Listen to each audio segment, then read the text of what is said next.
A billion vectors.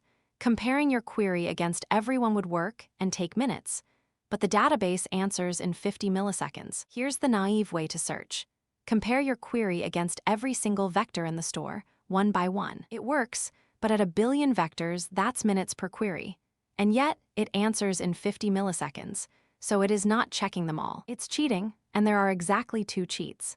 HNSW and IVF. This whole video is those two tricks. Walk every aisle of the warehouse, compare every box.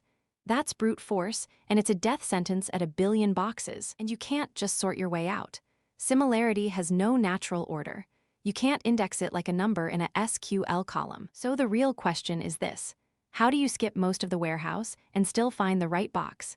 Cheat number 1. Instead of searching the whole floor, you paint zones on it and only walk the zone you're standing in. Here's that same warehouse again.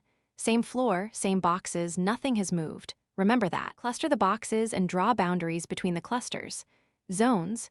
Each zone has a center point. Now your query lands in one zone. So you only search that zone and its nearest neighbors, and you ignore everything else. And just like that, you compared against a fraction of the store instead of all of it. That's IVF, the inverted file index. But here's the question nobody asks. When were those zones actually drawn? Not when you searched. They were built at insert time, when each box was first added to the store, long before your query existed. That's the real mechanism. The search feels fast because the hard work already happened at insert time. You're just reading a map that was already drawn. Cheat number 2. A completely different idea. Skip the zones and instead follow a trail of pre-built shortcuts straight to the neighborhood. Same warehouse one more time. Same floor, same boxes. This time we lay a different map over it. A catalog of shortcuts. Edges that link each box to a few nearby boxes.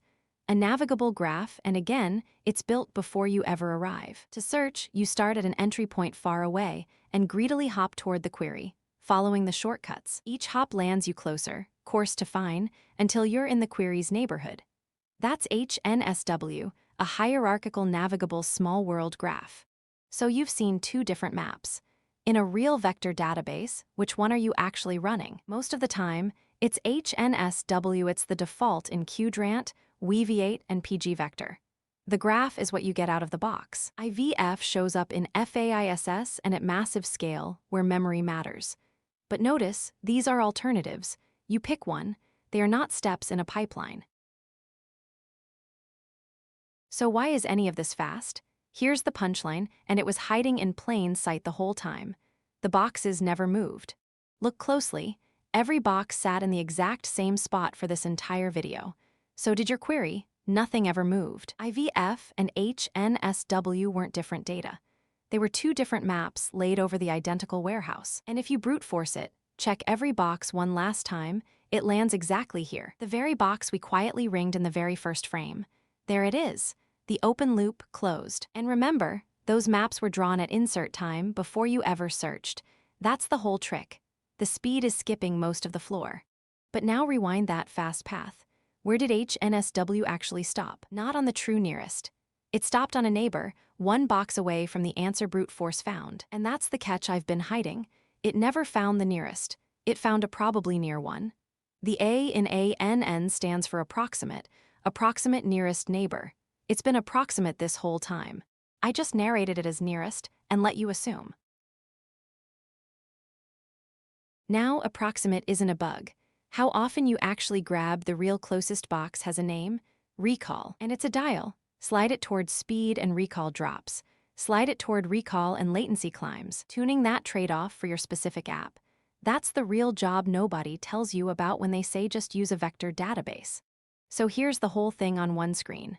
Brute force checks everything and is exact but slow. IVF carves zones and skips most.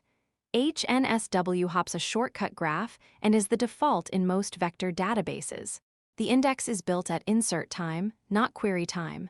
And it's all approximate. You trade recall for latency. Pause and screenshot this one. It's the mental model for every vector database you'll ever touch. You made search fast. But here's the next problem. A billion vectors won't fit in memory.